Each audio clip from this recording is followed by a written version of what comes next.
ഇപ്പൊ ഈ ശ്ലോകം ഇവിടെ ചെല്ലാൻ എന്താ കാരണം ഉണ്ടായേ? തിരുമേനി വല്ലാത്ത വിശപ്പ്. ഇല്ലത്തെ ചെന്നിട്ടാവാ ഊണ ഇല്ലത്തേക്ക് എത്ര ദൂരം ഉണ്ടാവും? 10 അടി കൂടി നടന്ന എന്നെ ചെത്തും. തിരുമേനി ചെത്താൻ തിരുമേനി എന്താ വല്ല ആപ്പിളോ പൈനാപ്പിളോ വല്ലോ ആണോ? എന്നെ ചെത്തുന്നില്ല, എന്നെ നാഷണൽ ഹൈവേ എത്തുന്ന നടക്കുക അങ്ങോട്ട്. അല്ല തിരുമേനി ഏതായാലും ഇല്ലം വരെ നടക്കുമല്ലേ? നടപ്പിനൊരു സ്പീഡ് കിട്ടാൻ 2 പെഗ് ബാറി കയറി കളിച്ചിട്ട് പോയാലോ? ശിവ ശിവ, എന്താ ഈ കേൾക്കണം? മദ്യപിക്കുക. മദ്യം എന്ന് പറഞ്ഞാൽ എന്താന്ന് ഞാൻ അറിയോ? കുടിച്ചു കഴിഞ്ഞാൽ തലക്ക് പിടിക്കുന്ന ഒരു പാനീയമല്ലേ മദ്യം? ഭക്ഷണത്തിന് പറയാതിരിക്കുക. മദ്യം എന്ന് പറഞ്ഞാൽ എന്താണെന്നറിയോ? അച്ഛൻ കഴിഞ്ഞ ദിവസം സുമോദത്തിന് എന്താ പള്ളി പ്രസംഗിച്ചെന്നറിയാവോ? മദ്യം എന്ന് പറഞ്ഞാൽ സാത്താന്റെ മൂത്രമാണ് മദ്യം. ആണോ? എന്നാ ഈ സാത്താനെ കിട്ടാൻ വല്ല മാർഗം ഉണ്ടോ എന്ന് പറഞ്ഞു തരാമോ? എന്തിനാ രാമ? വിളിച്ച് വീട്ടിൽ കൊണ്ട് നിർത്താൻ. അതാ അടിക്കണം നോക്കാം. സാത്താനെ കൊണ്ട് മൂത്രം ഒഴിപ്പിക്കുക.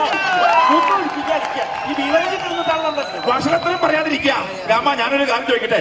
താൻ മദ്യപിച്ചിട്ട് വീട്ടിൽ ചെല്ലുമ്പോ തന്റെ ഭാര്യയുടെ അവസ്ഥ എന്താണെന്ന് താൻ ചിന്തിച്ചു നോക്കിയിട്ടുണ്ടോ? അവള് KGF അല്ലേ തിരുമേനി? KGF മനസ്സിലായില്ല. Violence violence violence. അപ്പൊ താനോ? Silence silence silence. അതായിരിക്കും ഈ വിദ്വാനെ. ഇയാൾ അത്ര സൈലന്റ് ഒന്നുമല്ല. ഇയാളുടെ ഭാര്യയെ സ്ഥിരമായിട്ട് മർദ്ദിക്കുന്നു, പരാതി വരെ പള്ളിയിൽ കിട്ടിയിട്ടുണ്ട്. ഭാര്യ മർദ്ദിക്കുന്നതിന് കാരണം എന്താ കാരണം? എന്താണെന്ന് പറയാ. അവൾ സീമന്തരേഖയിൽ സിന്ദൂരം തൊടുന്നില്ല. സിന്ദൂരം തൊട്ടില്ല എന്ന് പറഞ്ഞ ആരെങ്കിലും സ്വന്തം ഭാര്യയെ മർദ്ദിക്കുവോ? ആ സീമന്തരേഖയിൽ സിന്ദൂരം തൊടുന്ന സകല ഭാര്യമാരെ മർദ്ദിക്കുന്നു എന്നുള്ള അഭിപ്രായമാണ് ഞാൻ. എന്താ അതിന്റെ കാരണം പറയുക? സിന്ദൂരത്തിനൊക്കെ ഒരുപാട് അർത്ഥമുണ്ട്. സിന്ദൂരത്തിനൊക്കെ എന്താ അർത്ഥമാണ്? നമുക്ക് മനസ്സിലായില്ല. ഞാൻ പറഞ്ഞുതരാം. സീമന്തരേഖയിൽ സിന്ദൂരം തൊട്ടൊരു പെൺകുട്ടി വന്നു കഴിഞ്ഞാൽ തിരമേയെ പോലെ ഞരമ്പ് രോഗികൾ മനസ്സിലാക്കിക്കൊള്ളണം ഈ പ്രോപ്പർട്ടി വിറ്റുപോയതാണ്. എന്താ ഈ പറഞ്ഞ? സ്ത്രീകളെ ഇങ്ങനെ അധിക്ഷേപിക്കരുത്. സ്ത്രീകളെ അധിക്ഷേപം സംസാരിക്കരുത്. സ്ത്രീകളെ കുറിച്ച് ഞാനൊരു ഉദാഹരണം പറയാം. രാമ, ചൈനയിലേക്ക് നോക്കൂ. ചൈന നമുക്ക് എന്തൊക്കെയാണ് തരുന്നത്? 2020 കിട്ടിയ പോലെ അതല്ല പറഞ്ഞു. ചൈനയിലെ സ്ത്രീകളെ നോക്കൂ, അവർ മൊബൈൽ ഉണ്ടാക്കുന്നു. അതുപോലെ ജപ്പാനിലെ സ്ത്രീകൾ നോക്കൂ, അവർ കമ്പ്യൂട്ടർ ഉണ്ടാക്കുന്നു. അതുപോലെ അമേരിക്കയിലെ സ്ത്രീകൾ നോക്കൂ, അവർ ഫ്ലൈറ്റ് വരെ ഉണ്ടാക്കുന്നു. നമ്മുടെ കേരളത്തിലെ സ്ത്രീകൾ ഉണ്ടാക്കുന്നുണ്ടല്ലോ. എന്താ? അച്ചപ്പം, കൊല്ലപ്പം, ഊത്തപ്പം. അവരങ്ങനെ വീടുകൾ പോയി വിൽക്കുന്നോണ്ടാണ് ഈ വിദ്വാനെ പോലെ ഒരു 3 നേരം വെട്ടി വീഴുന്നത്. അങ്ങനെ വെട്ടി വീഴുന്നുണ്ടെങ്കിൽ ഞങ്ങൾ ആണുങ്ങൾ ഭർത്താക്കന്മാർ അതിന്റെ പ്രത്യുപകാരം ചെയ്യുന്നു. എന്ത് പ്രത്യുപകാരം? അവർ തൊഴിലുറപ്പിന്റെ പണിക്ക് പോകുമ്പോൾ കയ്യിൽ അറ്റമണിക്കാതെ ഫുൾക്കൈ പത്താണ് കൊടുക്കുന്നത്. എന്നാൽ ഈ വിദ്വാന് പണിക്ക് പോകാൻ പറ്റില്ല. അതാണ് അതിന്റെ യാഥാർത്ഥ്യം. ഒരു കാര്യം ചോദിച്ചോട്ടെ, താൻ എത്ര നാളെ മദ്യപാനം തുടങ്ങിയിട്ട്? 25 വർഷം കൂട്ടിക്കും. 25 വർഷമായിട്ട് ഈ വിദ്വാൻ മദ്യപിക്കുകയാണ്. ഫ്രീ ആയിട്ട് ഇറക്കിയെന്നോ? എന്താ പറഞ്ഞത് തമ്പുരാട്ടി? തിരുമേനിയെ കണ്ടാൽ ഷാറുഖ് ഖാനെ പോലുണ്ടത്രേ. ഈ സന്തോഷ വാർത്ത ഇപ്പൊ നമ്മോട് വന്ന് പറഞ്ഞ രാമന് നോമപ്പ് എന്താ കൊടുത്ത അധിക? തിരുമേനിയുടെ ഇഷ്ടം.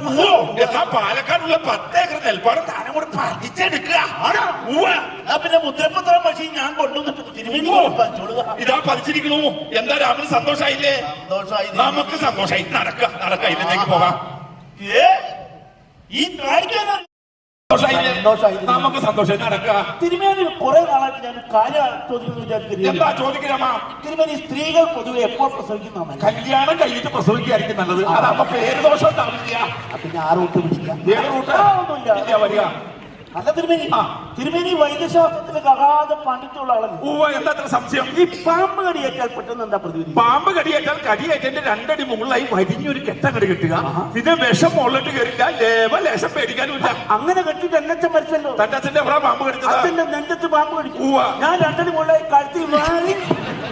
പിന്നെ അച്ഛൻ മിണ്ടിട്ടില്ല. പുറത്ത് മുന്നേ താൻ അകത്ത് പോകും. ചപ്പൻ ഭക്ഷണത്തിനും കാണിച്ചിട്ട് വന്നിരിക്കാം. നടക്കാൻ കൂടെ തിരുമേനി വരിക. ഒരു കാര്യം ചോദിച്ചോട്ടെ? ഇങ്ങോട്ട് വരിക. ഒരു കാര്യം ചോദിച്ചോട്ടെ? വരിക. ഇങ്ങോട്ട് വരിക. അങ്ങോട്ട് വരിക. ഓടി വരിക. അങ്ങോട്ട് ചോദിക്കട്ടെ? ഒന്നുമില്ല. ഈ രാമൻ കൊടുത്തിരിക്കുന്ന മുണ്ട എങ്ങനെയുണ്ട്? നന്നായിട്ടുണ്ട്. ഇതേ എന്റെ മുണ്ടുമല്ല, രാമന്റെ മുണ്ടുമല്ല. ഇപ്പൊ കുഴപ്പമില്ലല്ലോ. എന്താ രാമ ഈ കാണുന്ന വലിയ വലിയ ആളുകളെ എടുത്ത് ഉടുക്കരാമ? ഞാൻ ഇങ്ങനെ നടന്നോളാം. ഉടുക്കരാമ. ഇനി മുണ്ടിനെ കുറിച്ച് അച്ഛൻ മിണ്ടോ? ഇല്ല, മിണ്ടില്ല. പക്ക. എന്നാ കൊടുക്കാം. ശിവ എന്തൊക്കെ കണ്ടാലല്ലേ പെട്ടെന്ന് കൊടുക്കുക. കാര്യം പറയാൻ പറഞ്ഞു. എന്താ രാമ? 2 മുദ്രപത്രങ്ങളും ബാക്കിയുണ്ട്. മനസ്സിലായില്ല. തിരുമേനിയെ വേറൊരാളോട് അന്വേഷിച്ചെന്ന് പറയാൻ പറഞ്ഞു. ആരാ രാമ? അത് എന്റെ ഭാര്യ. ശിവ മോമ എന്താ ഈ കേക്കണേ? രാമന്റെ വേലി നമ്മെ തിരക്കുന്നു. എന്താ രാമ പറഞ്ഞത്? തിരുമേനിയെ കണ്ടാൽ പൃഥ്വിരാജിനെ പോലുണ്ടത്രേ. ശിവ ഈ സന്തോഷ വാർത്ത ഇപ്പൊ നമ്മോട് വന്ന് പറഞ്ഞു രാമന് നോമപ്പ് എന്താ